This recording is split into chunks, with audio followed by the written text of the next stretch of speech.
expressed on the internet would be censored. We are live. We are live. This is real. Welcome back to Unauthorized Opinions, UOPod.com. Like, share, subscribe. It's pure propaganda and it's super cringe, by the way. I literally went to the polls with nothing in mind. I saw a can of orange soda in the parking lot. And I was like, yeah, there we go. An unopened can of orange soda just chilling in the parking lot. I was like, yeah, I got to vote for Trump, dude. Your podcast sucks. It's mental, mate. It's absolutely mental. I'll be honest, I thought it was kind of offensive when you talk so much about the Loch Ness Monster. Political climate. And Andrew, treat yourself, okay? Especially if you start, I don't know, getting in good with homeless people. Unauthorized Opinions, streaming everywhere at UOPod.com. Cock-a-doodly-doodly-doo, man. Oh my goodness, we're back. We're 11 minutes late. Praise the Lord. Forgive us, please. Forgiven us, please. That's a Simpsons reference, not any specific racial reference. Unauthorized Opinions, UOPod.com. Thank you for watching on Twitter, named X. We always forget, in honor of Exhibit, YouTube, Rumble. And of course, if you're listening or watching on Spotify, Apple Podcasts, or Google Podcasts, we love you as well. Please leave us a 5-star review because you wouldn't want to leave us anything less. Lots to get to today, some important stuff. A new Justin Trudeau monument, at least that's what they're calling it. Pat Beverly, some good sports stuff today, some good crossover sports stuff. NHL playoffs, NBA playoffs, and we're not showing highlights, so don't worry if you're here for the trash talk. It's some more fun stuff than that. And then I want to talk about the Fallout show. Oh, the Fallout show. Your friends will be telling you to watch it. Your friends, Andrew says, will be telling you to not watch it. I'll instead be telling you what you should be watching. Of course, we can't leave you without recommendations. Super chats will be read live on air. Check out the Patreon for more content, patreon.com/UOPod. Once I catch my breath here, we're going to get into it. We're going to make sure everything's on everything. We're on Getter. We're on X. We're on Minds. We're live streaming everywhere. We got to make sure the Instagram still, sharing and popping the right stuff. Imagine if that was your name, Sharon Poppin'. They must expect you to dance a lot. So, any chats you want to have read live on air, we will go ahead and get to that. But as of now, if you're watching on, Rumble or YouTube, we are thankful for you. Let's get into it. Patrick Beverly plays for the Milwaukee Bucks. He's also got a podcast with Barstool Sports. There is some faux outrage because Patrick Beverly didn't want to speak to a reporter after a game. And because she was a woman, that's a problem. Patrick Beverly is a very outspoken guy. He's kind of strange. But, let's listen to it and we'll talk about any questions this kind of raises. Here. Oh, excuse me, I'm sorry. Yeah. Before I finish. Yeah. You subscribe to my pod? Do I subscribe to you? I do not. So you can't interview me then. No disrespect. Well, Jamal is here. You subscribe? Okay, cool. Yeah. That's cool.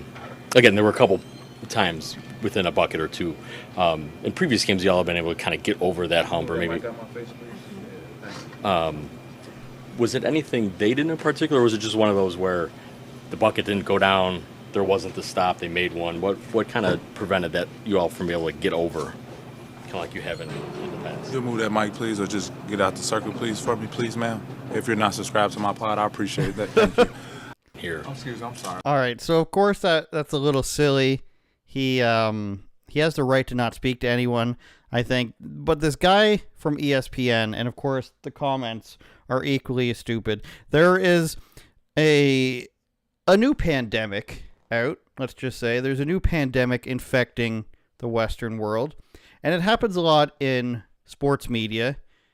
It's called the everything that's mean is bad pandemic, or let's find out a better name for that, a wussy guy pandemic. The disease of wussiness is infecting men all over the sports world, and what it comes from, it festered in the Vice Newses, the Voxes, the Now This, the CNNs, the MSNBCs. It's the feeling that a man, loses his faculties, he loses his rationality because he thinks that making women believe that he's standing up for them is more important. This, of course, manifests itself in so many ways.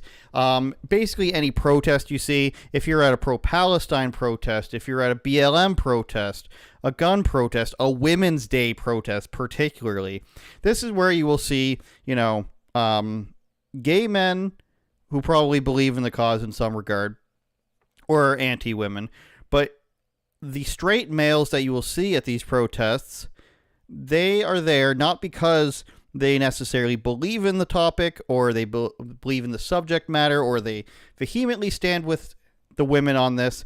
They are there because they want to convince the women that they're on their side, because that is how they get to date them and or sleep with them. That is their way to get with women. When you sort of, if you're with a woman or a woman tells you that a guy drove by them or a group of guys drove by them and honked or hooted and hollered out of the window, that's just, a really lazy form of hitting on a girl or trying to get with her.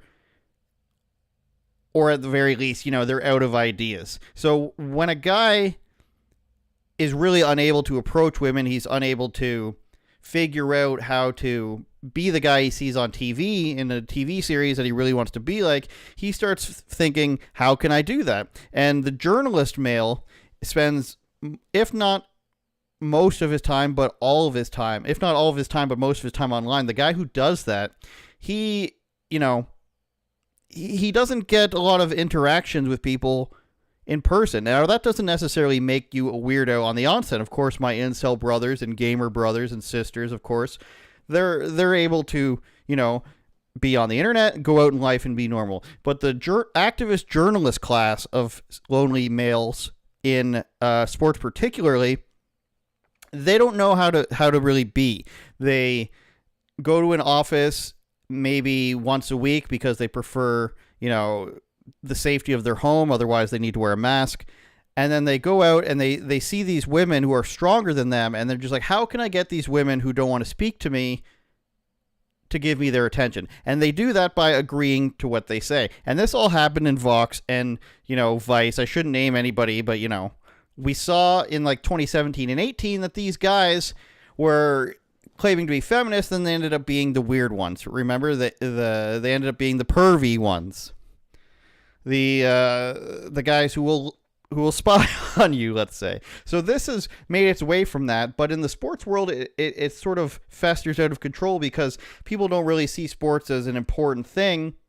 Of course, it's not changing any political policy, but now it's very activist-ridden because there's no checks and balances. The sports leagues very easily will succumb to left-wing mantras very quickly. The NBA, for example, in this particular case, they had BLM written on the courts, of course, the kneeling in hockey and soccer across the world. So this festers particularly easily in the sports world. And there's a problem happening right now where guys will just leap out in defense of women and just be like, you're the best. You can't act like this because I want women to see that I'm doing this. This guy says, and this is an ESPN guy saying this, Ryan McGee, ESPN, he's a senior writer. We saw this last week with a guy, actually, we're going to get to hockey people doing this as well. That's Melinda Adams, he says, ESPN legend. Automatically, we know that's a lie, right? Legend. Is he saying she's a legend within the company? I guess. He's not a big deal. She is. From Saban to LeBron, she's covered the best ever. He ain't that, but I'm sure his podcast is. LOL. Well, Ryan McGee, maybe he knows Melinda Adams and he feels compelled to defend her, but Ryan McGee is sticking out his hand and he's pretending. He's saying nobody knows who Pat Beverly is, even though he's got a very large podcast. He's got hundreds of thousands of followers on X alone, probably more on Instagram. He's in the NBA, he's a player, and you're saying, no, this reporter who doesn't have a show that we've never heard of, obviously, is actually bigger, because Ryan wants probably to go out with this woman, or he wants other women to see that he's so in defense of women. He's an ally. Don't we love this word? This new this new dictionary that we're a part of now. He's an ally. Look at me. I'm an ally of a woman of color. Pat Beverly shouldn't be speaking this way. of course, nobody defended her in person when they were there, but the guy sitting at home commenting on this is actually much tougher and stronger than everybody there that was in public. People are coming back, though. She's a reporter, a journalist. I can promise you she's absolutely not a big deal. She ain't, you ain't, Marty ain't, I ain't, man came from nothing. You standing there, he changes his clothes after the worst moment in his career. Chill out. That's great, but what? These are some of the guys here. Again, this guy is an attorney. Okay, that's great, but why didn't the reporters who were there push back on Beverly's antics? They stood there and let this average player mistreat one of your colleagues. That's just as bad as what the player did. So, of course, this is this weird liberal thing where it's like, if you shoot somebody, that's bad, but a person who, stood by and did nothing is actually worse, because if I was there, I would have been the hero and I would have stepped in. He says, why did they just stand there and do nothing? Because that's what you would have done, because it wasn't actually that bad. Patrick Beverly, clearly, if he's actually saying, get out of here because you don't subscribe to my podcast, then that's pretty silly. But my guess is he doesn't like her reporting. He's spoken to her before, and he didn't want to have to deal with her that time. If he just randomly selected a reporter and said, I don't like this person, let me get them out of here, that would be really weird. And nobody would condone, or nobody would support that, right? It would just be some weird antic. But to say that I would have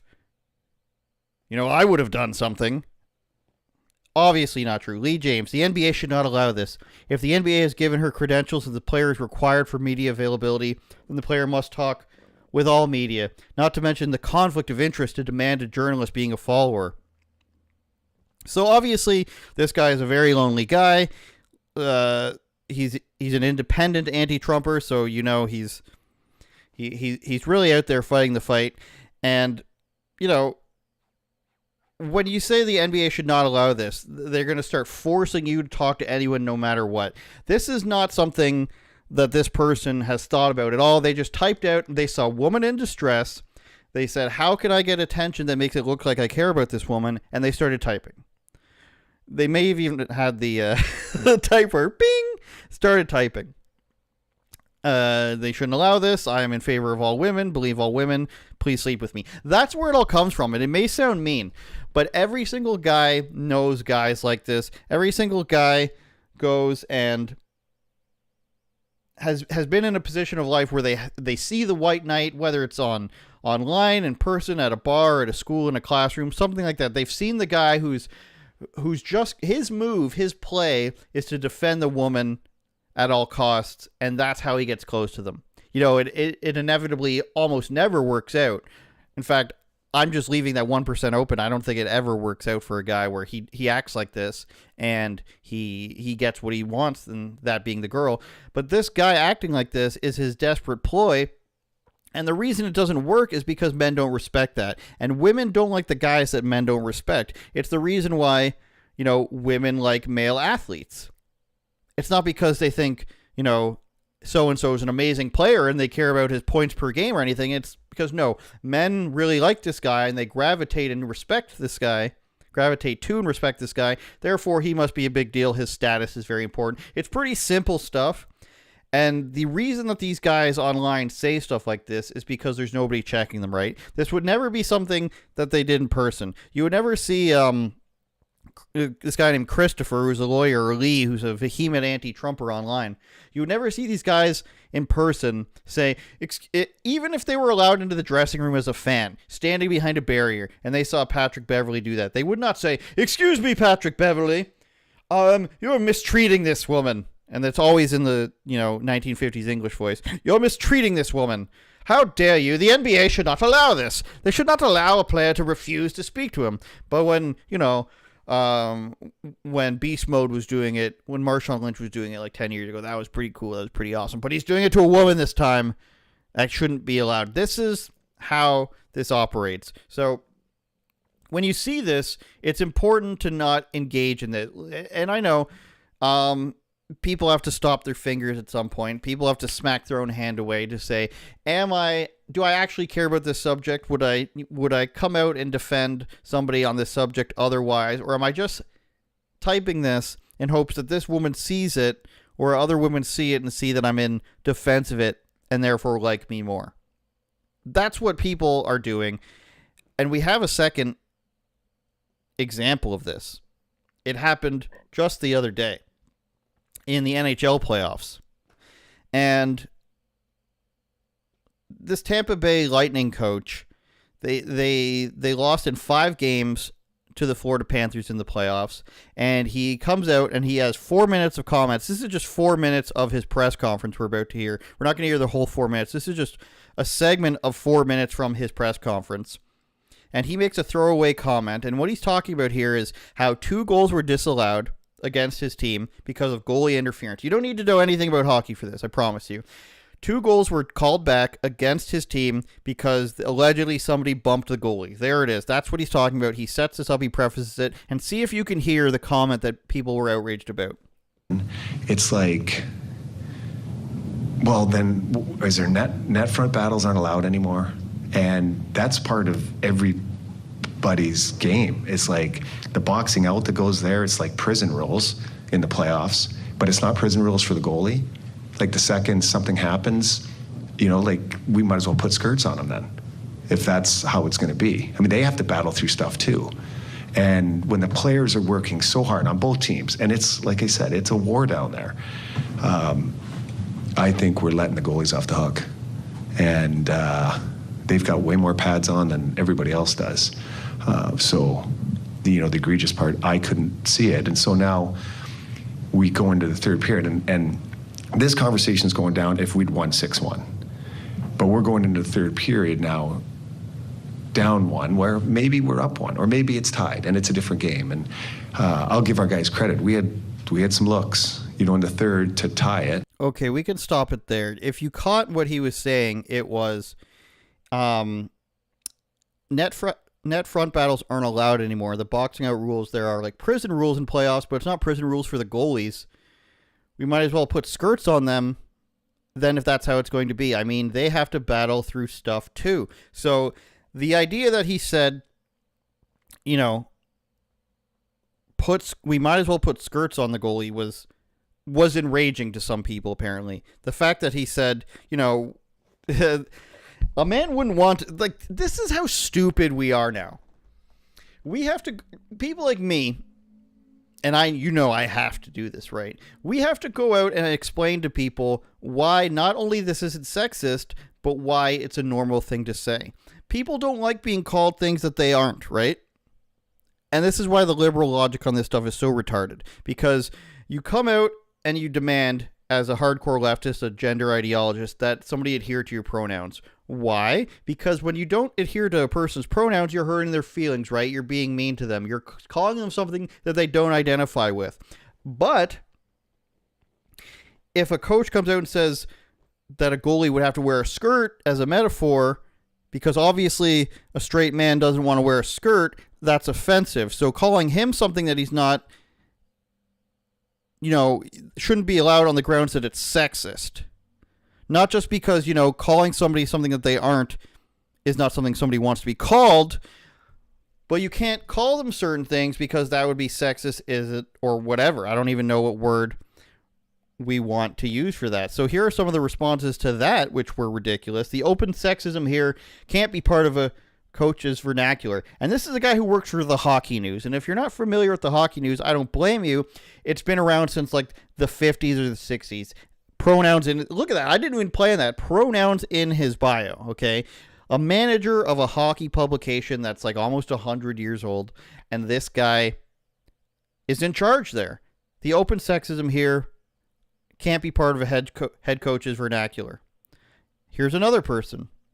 Put skirts on them? Wow, that's some kind of misogyny. Coach, you should be better. Gross. That's gross, you guys. You can't even make analogies. You can't say a guy doesn't want to be a woman. Which is weird, right? You could say a guy does want to be a woman, but what if they don't know that goalie's not trans? What if that was a compliment? These are the stupid games that we have to play now, right? So what happened with that? The backlash happened. Did this guy come out and say tough luck? Did he say I apologize? He did. He did didn't just come out and say he apologizes. He went further than that. And I wrote about this because this is the type of stuff that we can't stand for. Cooper opened a press conference a couple days later by apologizing for the remarks and shockingly said the negative responses he felt were even worse than the playoff loss that he suffered. As a massive supporter of women's hockey, he said, "Quite frankly, it was wrong, and I've got to explain myself to my daughters. Anyway, I sincerely apologize to all I offended. It's pained me more than the actual series loss itself." Now I want to play this for you. It's just that the video that they used has extremely low audio. We'll see how I can hear it fine in my headphones. If you guys can't hear it, I'm going to turn it up. Here he is a day after. Sorry, we haven't brought this up yet. Here he is a day after what he originally said. I just have to confess one thing. So, as well, you know, we went pretty disappointing series loss the other night, and I made an appropriate analogy about goalies and skirts, and that's one of those moments if you could just reach back and grab the words back, I would have, and. As a father to, especially a massive supporter of women's hockey and girls that play sports, and so it was, quite frankly, it was wrong, and I had to go and explain myself to my girls. Tra-la-la, quite frankly, was wrong. As a massive supporter in hockey, this guy. You can't even say that a guy doesn't want to be in a skirt. Your daughters aren't offended. I'm sorry. The crazy thing about this is he's saying that why can't we have contact with these goalies a little bit? That's sort of like he's a woman, right? That he's in a skirt, he's dainty. You can't body check in women's hockey at all. There's no body contact. You can get away with a little bit, but there's officially on the books no body checking in women's hockey. So even if you were to break it down to its simplest form, he's right. You can't hit people in women's hockey. We're frothing at the mouth here. We can't hit people in women's hockey, but if you were to refer to that in any way, shape, or form to say that a woman is more fragile than a man, that's sexist. And now I have to go explain to my daughters? I have to explain to my daughters that men in the NHL are tough? What's going on here? And then he's, I'm such a believer in women's hockey. Can you imagine being like a guy in his 50s and coming out and saying that losing in the playoffs is not as bad as somebody thinking you're mean for saying that a guy should be in a skirt? Could you imagine that? Could you imagine where you're at mentally? Because either way, it's bad. Either you're so fragile that you're just like, oh my God, I said the goalie should be wearing skirts, or you said, oh my God, people are freaking out about this. Let me go out there and lie and pretend. I don't know which one's worse. But for a grown man to go out there and say, I shouldn't have said that, and this feels worse than the actual playoff loss, I would be calling him. If I'm the general manager, the president, or the owner in the company, I'd be saying, hey, John Cooper, which is his name, we need to have a talk. Did you say down there that people calling your stupid comment that nobody actually thinks is sexist?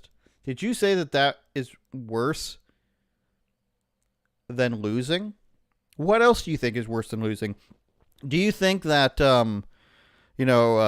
somebody saying that a 8-year-old shouldn't transition, is that worse than losing? Do you think somebody saying that Justin Trudeau is wacko is worse than losing? So anybody reacting negatively to anything that you said along some sort of political or ethical line is worse to you than doing your job.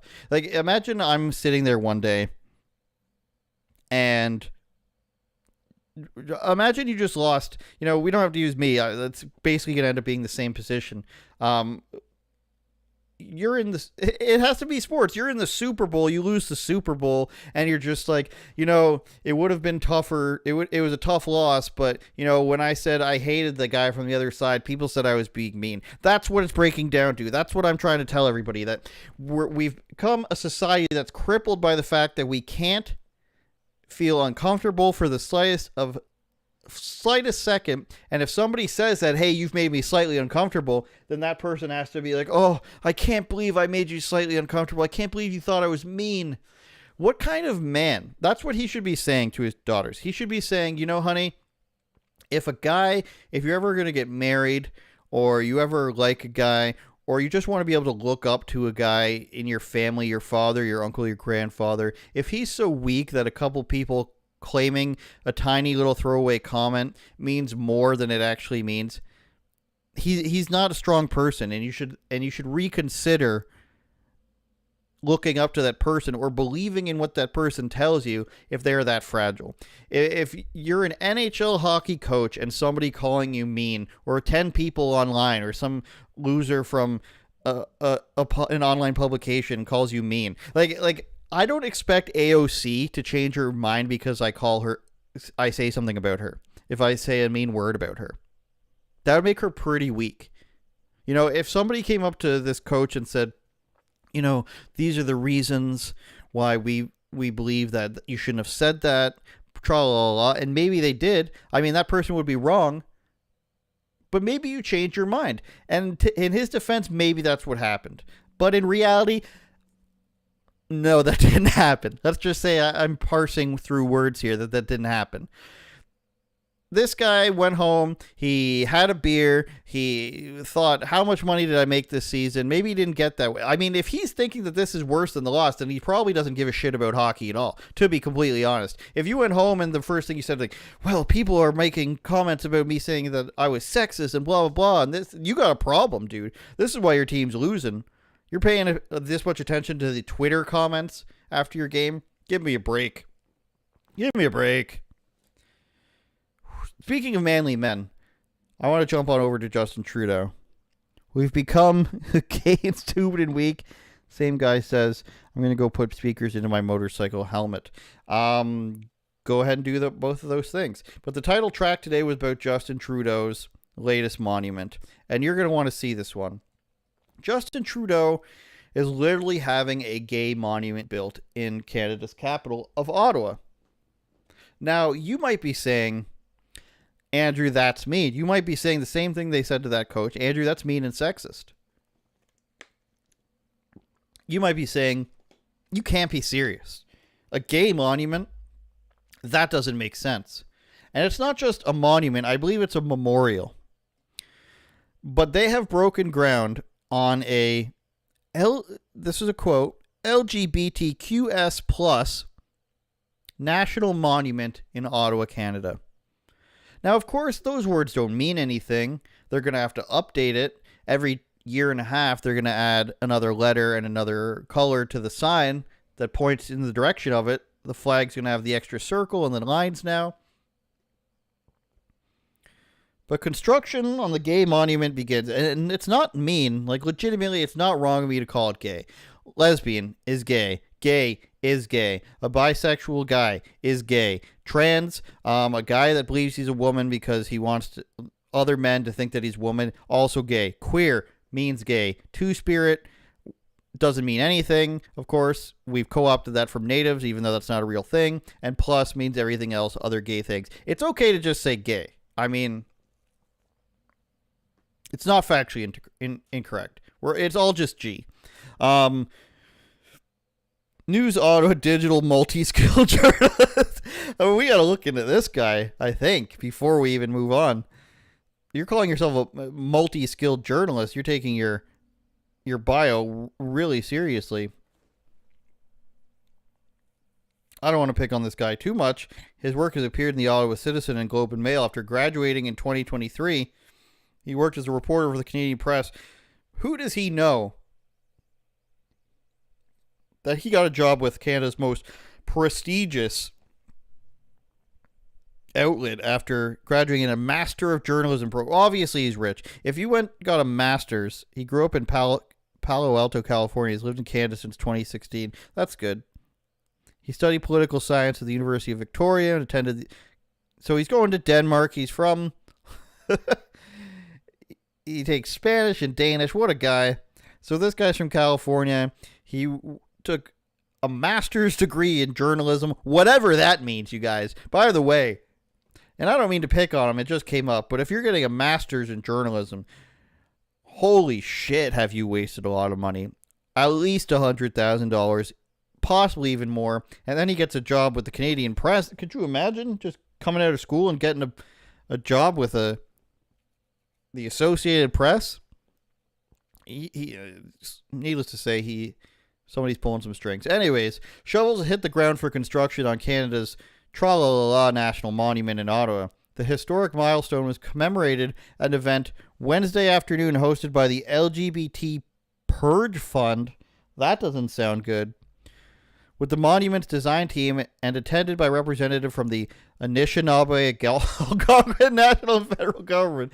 Isn't that funny that we talked about this fake tribe last week? And again, I guess we should call this the Mean Cast. Maybe we'll change our name to that. But we talked about the Anishinaabe last week, about how this is just a conglomerate pretend organization of different tribes. Basically what they say is everything west of Ontario all the way to east into New York and a little bit of Quebec, everything around the Great Lakes, they say, is all one group, and that we're on stolen land. So they're the people who write like the land acknowledgements, and clearly they, like I said literally last week, that they pretend that they represent all these people so that they can, make political plays and make money and get fundraising and federal funding.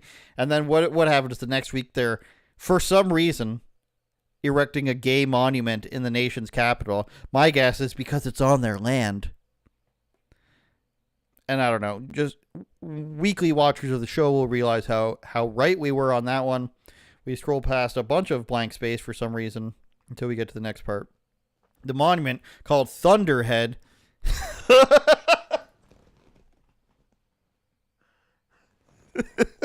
wow. Can we just need to pause for a moment there, folks. What should we call this monument? Let's call it, sexy guy. Let's call it naked trans lady. What else should we call it? We settled on Thunderhead for some reason. Wow, I didn't even know that. That's pretty spectacular. Let's read on. Honor the victims of Canada's gay purge and others in the community who have been marginalized for who they are. So it couldn't even be. This is how strange all this is. Having this belief system actually cripples you from even having the ability to make a monument for yourself. It's called the LGBTQ circle star cosine, whatever the other mathematic equations are, but they can't even say it's actually, sorry guys, everybody else has their own monuments, it's just about us. They can't even say that. It had to be that it's about everybody who's marginalized. We can't leave a single person out. The monument will be built in Ottawa on a portion of land tucked behind. What are they doing to me? What are you doing to me, Elliot, or whatever the author's name was? William Etherington. Sorry, William. What are you doing to me? It's called Thunderhead. We're talking about a portion of the land being tucked behind the Supreme Court of Canada, the intersection of Wellington Street and the Portage Bridge to Quebec, close to the Ottawa River. We've hit 2. Is there gonna be more? Is there going to be more hints here? Get your bets in now. The over-under is set at 2.5. Will there be more crypto transgender comments in the article or not? Get your bets in now. The design was conceived by a team based in Winnipeg and includes architecture from firm Public City Inc.'s Liz Wireford. Peter Sampson and Taylor Larocque. Very old French name, by the way. Larocque is one of the original families that came over to Quebec. Not one of the originals, but one of the early families that came to Quebec from France around the same time my family did.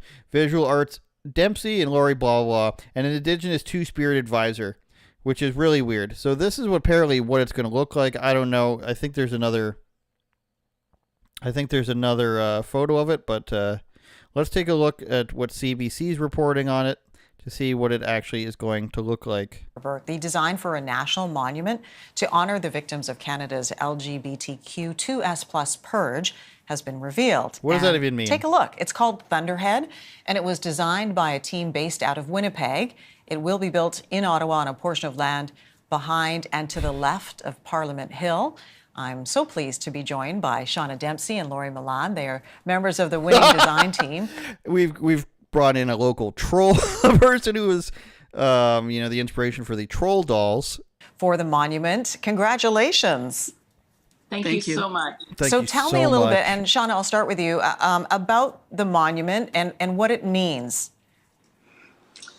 The monument really is the result of the class action lawsuit that was brought against the Canadian government by survivors of the purge. And most Canadians don't know about the purge, but it was the systemic harassment, firing, forced interrogation, and career derailment of members of Canadian civil service, military, and the RCMP from the 1950s all the way through to the 1990s. And these individuals who had been systemically discriminated against by the Canadian state, their employer, took the Canadian government to court, won a settlement of money. Sadly, many of the purge survivors were not still alive to receive. Purge survivors were using systemically and purge. So we want to pretend like they murdered the purge survivors. Everything is life and death with these people, these activists. The purge, they systemically removed us. You mean they illegally fired you? If that happened, which I don't believe, I'm just going to say right away, I don't believe it. You can come at me, you can email me, whatever. You can send me your most damning evidence. I don't believe you. You have no credibility in this. You're getting an interview about this and you're saying, due to a lawsuit to things that happened at least 25 years ago, we have now decided to build a monument because we want to shove it in your face. We want you to know that our sexuality is there. Makes no sense. You might as well, other people don't do this with their belief system, not on public property. It's insane, and you're just acting like people were murdered when they weren't. Receive that funding. And so they have given the people of Canada this gift.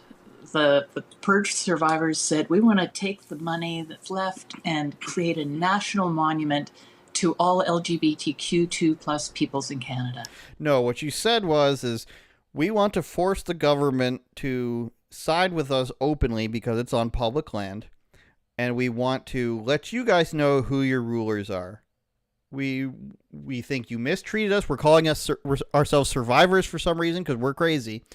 And we want you to now bow to your leaders. We're going to force you to put a hideous monument to us on public land at the nation's capital, so you know who is winning, who is driving the society now. And this woman couldn't be happier about it, but somehow they win all this money, and they talk about how they're marginalized, but that's not enough. We need a monument, and we need to talk like we were murdered. We need to talk like there was a genocide against us by saying purge and survivors. You didn't survive anything. In order to survive something, your life had to be in danger. I survived a plane crash. I survived World War II. I survived Vietnam. I survived the all-you-can-eat shrimp at Red Lobster. These are things that you can survive, not being fired unjustly. That is not a life or death situation. Yeah. Laurie, it's hard to kind of absorb that this purge was still going on not that long ago. You know, we're not far away from that happening. No, it's in our lifetime. Most people's lifetime it was happening. That's right. So tell me the about the monument itself and what it represents in terms of the design features. Well, it was a challenge because not only was it meant to recognize this incredible, historical, awful event, but we were also tasked with trying to embrace a whole community and to talk to the experiences of so many people outside of none of this stuff is real. Embrace a whole community. Are you now saying that all gay people and trans people and two-spirited people are the same? None of this makes any sense. This was people winning a lawsuit. They wanted to shove it in the government's face that they beat them, and then they hired somebody to come up with some bullshit, And it doesn't mean anything. And then we have to involve the fake indigenous community in order to make sure that what we are erecting on their land is proper, even though this stuff didn't exist when this was their land, even though this isn't the actual people whose land it was. The Anishinaabe map, we could bring that up. I don't even believe it extends to Ottawa, if I'm being completely honest. But it might. I might be being too harsh on them. But the point here is that we've made up a bunch of stuff. We won money off of the stuff that we've made up. And we are now going to shove it in your face and award our friends money for it. That's what it always is. That's why a week ago when I said this group exists for the purpose of political power, a week later we're talking about them enforcing their political power and saying that you can't even... queer and whatever people, you can't even erect your own monument without listening to us, because we'll cause a bigger stir about it. You think that you can just erect your penis monument without referring to the fake indigenous communities that actually don't represent indigenous or native communities, and we just put ourselves here to say that we do? You think you can do that? Guess again. I want to see if there's anything else in that article that basically was talking about penises without talking about... It'll have a curved wall at the opening of the site that includes information about the purge. We're going to have to look this up. The structure features 2 levels that allows visitors to view it from the ground and from above. These writing this whole article as if it's a penis. A fire pit meant for small gatherings or vigils. A larger stage that could be used for bigger events and performances. The monument is estimated to cost at least $8 million, with the funding coming from the Purge Fund. The fund is a non-profit corporation. There you go. There we go. It all comes. People can say I'm mean. They can say that I'm just out to, for partisan purposes. But it always comes true with these groups. There's nothing clever or unique about these groups. They're all just in it for money. They take advantage of well-meaning people and, weak liberals and other people who like to launder money, and they make people feel bad and say, we're going to give you bad PR, so you better give us money. The fund is a non-profit corporation established in 2018 to manage the millions of dollars provided as part of the settlement. So if somebody awards you a bunch of money, and then your first instinct is to make a non-profit so you can't be taxed on this stuff, and you can just say, whatever money we spend it on, it's a charitable cause to deduct out of people's income tax, it sort of loses its flavor. It sort of loses its fire as being a great noble cause. Couldn't just give the money away. Let's create a nonprofit. We can employ a few people. We can give money to spiky-haired artists who had their careers sidelined by what Prime Minister Justin Trudeau called a campaign of oppression. He didn't say a genocide. He just said oppression. Even Justin Trudeau won't lie for you. The Purge saw thousands of lesbian, gay, bisexual, and transgender Canadians actively discriminated against, interrogated, and fired or demoted from their jobs in the Canadian Armed Forces, the RCMP, and the Federal Public Services between the 50s and the 90s. So, thousands of lesbian, gay, bisexual, and transgender. I mean, these people weren't transgender back then. We all know this. There's a transgender person in the 90s and all the way up till 2015, basically, was a guy who was walking around the streets in women's clothes, or very, very, very rarely a person who got a sex change. It was just called a person who got a sex change back then. It was very, very rare. There weren't, transgender people serving you cheese at the cheese place like there is around where I live. People didn't actually do these things until, society tried to normalize them. It's not only a monument for LGBT purge survivors, but for every person in Canada who's experienced discrimination and exclusion because of who they are, who they love, and how they express themselves. Do you really think that's what happened? Do you think that the Canadian Armed Forces called somebody into their office, some sergeant major, said, you know what? Based on who you love, you're fired. And they can't just fire you from the military, by the way. It's a bit of a process. They can't just fire you from the RCMP or a federal, a public service job. They can't just say, you're fired for no reason because you're gay. So, as I am quite skeptical of it, you should be too. The Thunderhead Monument is the product of countless hearts, minds, and journeys. Thanks are due to thousands of community members who helped make it what it is. Tall, proud, and unabashedly queer. There's a monument for all and a place to write the stories yet to come. So we needed to make a thing that's tall, like, it doesn't get, I'm tired of being right about this stuff. It was mandated by the federal court as part of the settlement. So that person lied in their interview. They didn't just say, hey, we're going to do this with some of the money left over. It was part, like I said, again, they forced the federal government to do this. The agreement earmarking $50 million for memorial activities, including exhibits, projects, and the erecting of a national monument. God. It was actually just the money we had left over, and we decided we wanted to make a monument. No, you said, hey, government, you're going to make a big penis monument, and you're going to do it proudly, and we're going to say how awesome it is. I am one of the many queer women who were unjustly arrested, interrogated, and dishonorably discharged from the Canadian Armed Forces.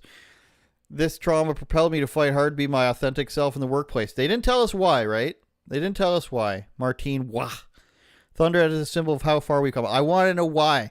Were you caught having sex with somebody in the military? I don't know. I'm not going to claim to know that, but tell us why. I don't believe you.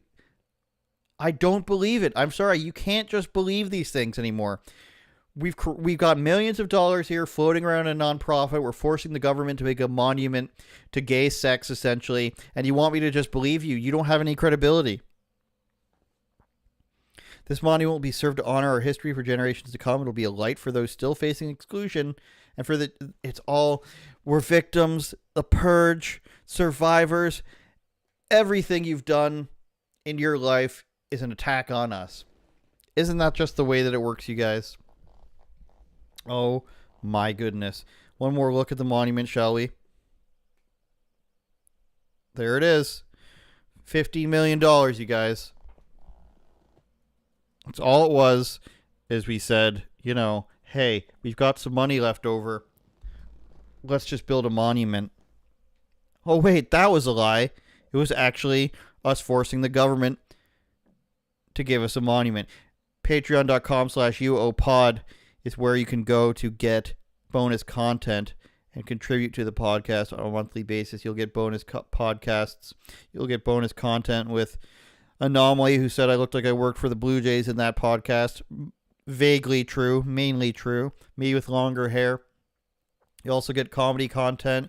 You also get different versions of the podcast at the Maryland Reunion, of course, with the boys, Vince, John, and Red Eagle Politics.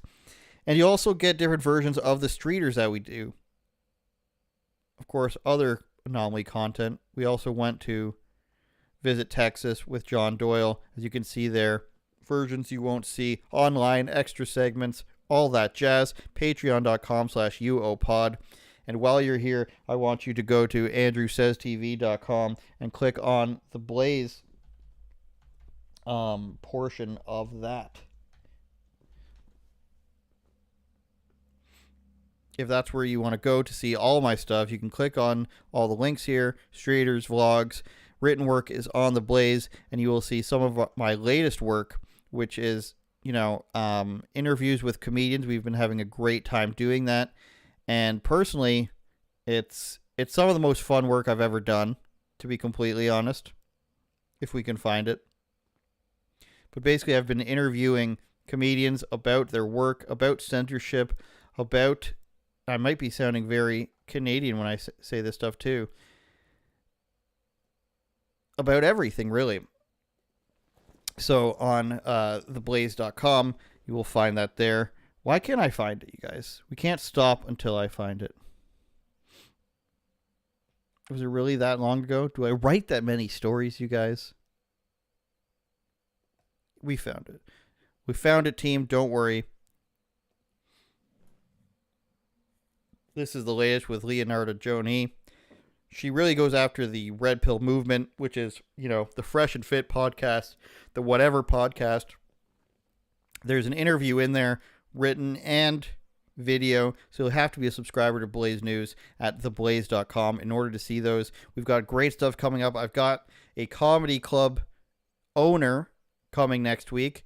We've already had, should I give away? I can give away. Sam Tripoli is the next one.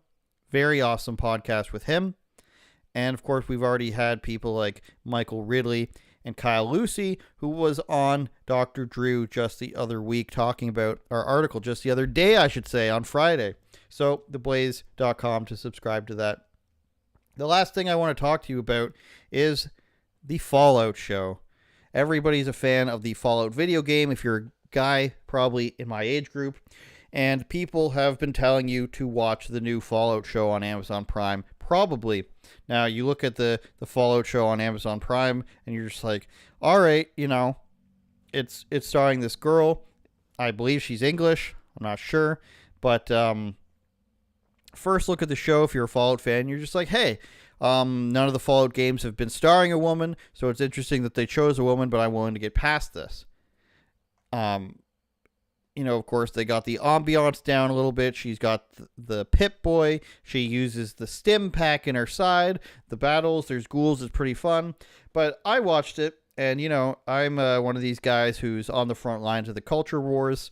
And if you're watching this stuff now, you know that they're trying to, as South Park says, as Cartman says, put a chick in it, make it lame and gay. This is what they did with it. And I'm sorry to have to report this to you. I'm sorry to have to be the bearer of bad news. I know people who've watched it and they pretended like they didn't see this stuff, but it's not just a coincidence. The Last of Us show, this show, they want to make it female focused. They want to make it sexuality and gender focused because they want the people who are so straight to even buy into this stuff. They want to take things that are, by and large, extremely predominantly a male audience and beloved by men. They want them to just accept these things. It's the same thing with hockey. I say this to my friends who are big, Toronto Maple Leafs fans all the time. That they just want you to be like, hey, we accept this stuff and just move on. You can do anything to us and we'll just take it. And that's why they choose these giant franchises to do this with. They say, hey, what's a thing? And I'm telling you, they literally do this. They say, hey, what's the thing that everybody loves? Okay, we can't come up with our own ideas anymore, so let's do this Fallout show, and we got to diversify it. There's no way around it. We got to make it diverse. We can't leave it. The original material is good enough for us to make money off of, but we also need to change it so that our overlords are happy. So we'll have it, written by a woman. We'll have it starring a woman. And people will say, okay, and they'll say, and the hardcore fans would be like, that's, there's never been a woman is the star of it, but it's fine to change it because it's a thing that, predominantly men are fans of. So it's okay to ruin it, right? If you do this, you can't change Wakanda to be a white nationalist state. You can't change, Captain Marvel to be a man because that's changing things that are deemed to be untouchable. You can't take Crazy Rich Asians and just say it's crazy rich white people now. We're making a sequel. No Asians allowed.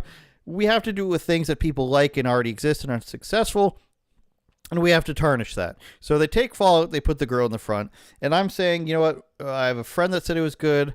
I have a friend that said it starts off slow and gets better. And then I have a third friend that said, nothing, that it was just pretty good, right? So I'm like, all right. I don't trust it. I'm going to go in and I'm going to watch it.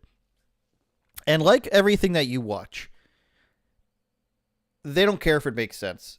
And the reason they don't just not care if it makes sense, they don't realize that it does make sense. They don't realize that their own prejudices of how they perversely view race and gender permeate throughout this. So, when you're watching a commercial and it's an Indian woman and a white guy and their daughter's black, they don't realize that people are smart enough to say, hey, why is the daughter black when the parents are Indian and white? They just say, non-white person, put it in there. That's all that needs to be done. which makes you weird. If you're just like, it doesn't matter what race the person is as long as they're not white, that makes you weird. Or two black people and Chinese kid. Doesn't make any sense, but as long as it's, you know, different races that aren't white, as long as it's different races altogether, then that's all that matters. It can't be three black people, it can't be three Chinese people, it can't be three white people. It has to be, you know, a guy dressed as Dracula, a transgender Jamaican person, and then a Chinese, I don't know, dolphin-kin child. That's what it has to be. So right off the bat, they do that in Fallout. They say, you know, the main guy here is a white guy in the 1950s, but he's got a fully black daughter. Okay? No explanation there. Just accept it. So it's a guy, a white guy, very obviously white. His daughter is dark, and she's very obviously black, not mixed at all. But they say, as long as, you know, as long as it's a different race, they're weird. They're weird and they're crazy, and they think that people can't tell. They think people have never met biracial people. They think people can't tell. Just like like when they tried to remake Fresh Prince of Bel-Air, and they had a bunch of African people in it because they saw, like, they were like, these people are still black, so nobody's going to notice the difference. But people aren't as weird as them, and they can actually, like, recognize that people from different nationalities look different. That's what they did here. So first off the bat, a white father, fully black daughter. Could have been black guy, black daughter. I wouldn't care. It's just that they think that you're stupid, right? The next thing they have is a sex scene between the main character and this guy. And I was like, okay, it's kind of weird that they put a sex scene in this early. But first sign is they just immediately show the guy's ass standing there naked, right? And they have a sex scene, I think more than one, and the girl's fully clothed the whole time, and they show the guy's ass like 3 times. So just weird stuff like that, right? Like, we need to show nudity right away, but it has to be the guy's ass and only the guy's ass. It's not funny. It's not a comedic scene where you do something like that. It's just that we need to show a naked guy for no reason at all. There's no context to it other than that they had sex. They show him like standing naked in front of a window. They show him walking around naked, but the woman's fully clothed. So, you know, they just inject that in there. So, and then, you know, the show started to get good after that, right? They had this big fight scene. They bring in all this lore, and then I'm just like, okay, I guess. And then once the big fight scene is over, they cut to this military group called the Brotherhood of Steel. And the first thing they do is they show a guy getting beaten up by his peers. And then when he's rescued, or when they leave and a person shows up, it's just a girl with a mustache. And they're just like, this is normal. And it's not a person. This is a game and a show, a game and a show that's about a nuclear fallout happening, and it's Fallout. And it's not this girl is mutated or this guy is mutated from radiation. It's a non-binary actor. And when you think of, a video game that is, again, pretty old. There's 5 of them, I think, now. Obviously overwhelmingly enjoyed by men. We're going to make a show about it. Let's hire this obviously transgender actor. Now, it might be one thing if you could argue, hey, this is just the right person for the job, but this person walked into the room as an obvious woman pretending to be a guy. And as soon as the person came on screen, this Zelia Mendez-Jones, you could tell it was a girl with a mustache. I mean, this isn't rocket science here.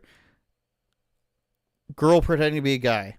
That's more of womanly how she looks like. But as we could see in her latter years, she's been on the tee, and she shows up in the show just, really not looking healthy here, I'm going to have to say. But shows up in the show looking like this, a girl with a mustache. And you're just like, we're 40 minutes in here, and you're just saying, hey, don't notice that we're doing this. Don't notice that we're putting in, for absolutely no reason, a girl that's obviously a guy. It's not a girl that's passing as a guy, and you're just like, wondering or even notice, right? They have a person come on screen that's just obviously a girl with a mustache, and like this isn't weird at all. Why not just have why not just have a person come on screen wearing like BDSM? And you might think that's ridiculous, but my point is that you're just pushing this weird ideology in everybody's faces and pretending it's not there. Why doesn't somebody come on in a Trump 2024 shirt? Why not? Why can't you do that? If you think that this is fine, if you're just like, hey, girl with mustache, totally normal and not weird at all, and, you know, it's not just a girl who has like a hairy upper lip. This is a person who goes around saying they're non-binary and transgender. Somehow that makes sense. Why not just have a Trump 2024 sign? Why not just, have a character 20 minutes in who says, you know what, I don't believe in gay marriage. Why not just have that? And then have a whole segment about gay marriage. They think that it's okay to just casually slide in extremely fringe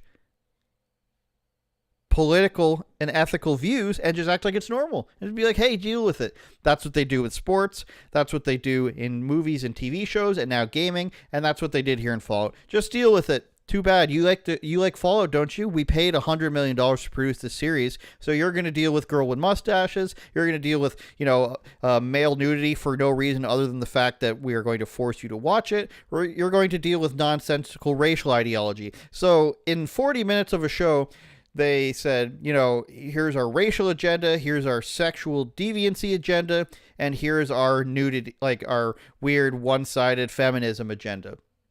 And I don't need it. I'm happy to play the games, but you guys can have your weird show where they just want you to accept it, just like my fellow Canadians here want to watch the Toronto Maple Leafs, and they want to pretend like, a dozen of the players don't involve themselves in trans youth organizations and all this other weird stuff, because they just don't want this thing to be taken away from them so badly that they'll put up with it and they'll compartmentalize it and be like, hey, this isn't actually happening. It's not a big deal. But you can wake up one day in a world where you're going to go to jail for misgendering somebody or being mean online, if that's what you really want. What you could be watching, and this is really strange, is the Knuckles show on Paramount. And you might be saying, hey, that's kind of childish. But, the thing is, Paramount's other show, Twisted Metal, which is also based off a game. That's why we're comparing the two. Knuckles, obviously based off the Sonic movies. Yeah, it's a little childish, and yeah, you got Doritos ad in there. But guess what they didn't do? They didn't have, there's no transgender children in it, and this is a show for children, right? And somehow it's less pathetically childish than Fallout or than some of these other shows. Knuckles is a dry sense of humor cartoon character. He's got a bumbling friend who's also a police officer. And I guess you could argue that they're making fun of police, but it's almost not mentioned at all. But it's actually written pretty well. And there's no, I watched a few episodes of it. I have yet to see any racial dogma put in there. I've yet to see any transgenderism and gender ideology put in there. I've yet to see any feminism put in there. Kid Cudi's in there, and I'm sure he requested to be put in a dress, but he's not doing anything weird in it. The show's actually pretty good. And if you didn't watch Twisted Metal and you're a fan of that stuff, that show's also pretty good. You want to know why? Because all people want now is normal. All people want now to watch is a thing that's not weird. And when you take something that people really like Sonic or Twisted Metal or Fallout or The Last of Us or Halo, it's kind of your duty to be like, hey, we know that you know that we're just trying to make money off of this, so therefore we'll try to keep it kind of within the lines here. We're trying to color within the lines so that we don't ruin it for you. In exchange, give us lots of money, please. Some things they can't help it. Some things they gotta say. Mustache lady's gotta be in there. Racial and gender ideology, it's gotta be in there. There ain't nothing you can do about it. The only thing you can do is disassociate. The only thing you can do is stop watching. And that's what I'm saying about Fallout. Don't watch it.